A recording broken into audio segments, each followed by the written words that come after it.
on Saints of the Day on Lumen Christi Television Network. Today is the memorial of St Benedict.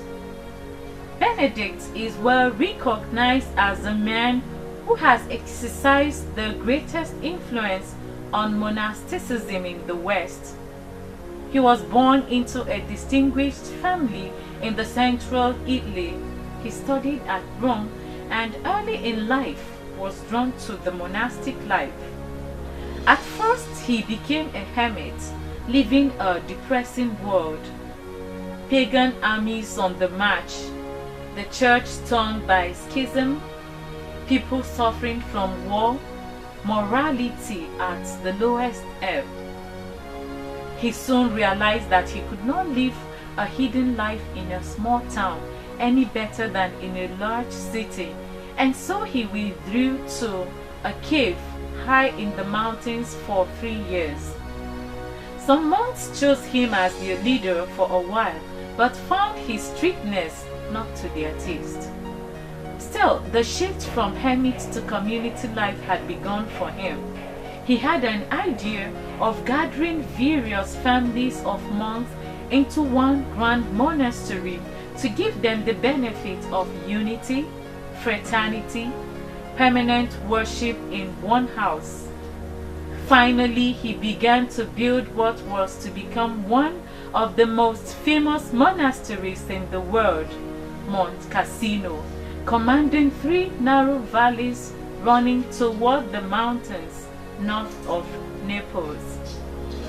The rule that gradually developed prescribed a life of liturgical prayer, study, manual labor, and living together in community under a common father, the abbot.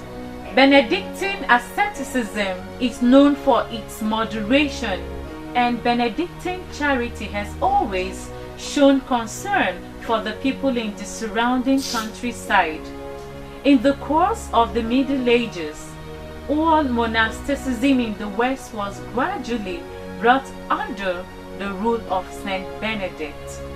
Today, the Benedictine family is represented by 2 branches, the Benedictine Federation and the Cistercians. Dear friends, the Church has been blessed through Benedictine devotion to the liturgy, not only in its actual celebration with rich and proper ceremony in the great abbeys, but also through the scholarly studies of many of its members. Liturgy is sometimes confused with guitars or choirs, Latin or Bach. We should be grateful to those who both preserve and adapt the genuine tradition of worship in the Church.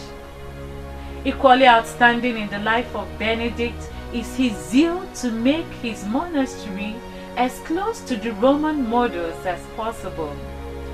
Benedict prevailed upon Pope Agatho to let him take back to England the precentor of St. Peter in Rome to teach the monks the Gregorian chant. After suffering from a severe illness for 3 years, this holy and zealous worker of God died. Let us pray. Lord, amid the things of this world, let us be wholeheartedly committed to heavenly things, in imitation of the example of evangelical perfection given us in St Benedict, the Abbot. Amen. Happy feast day, especially to all those who go by the name Benedict. Thanks for staying with us. God bless you.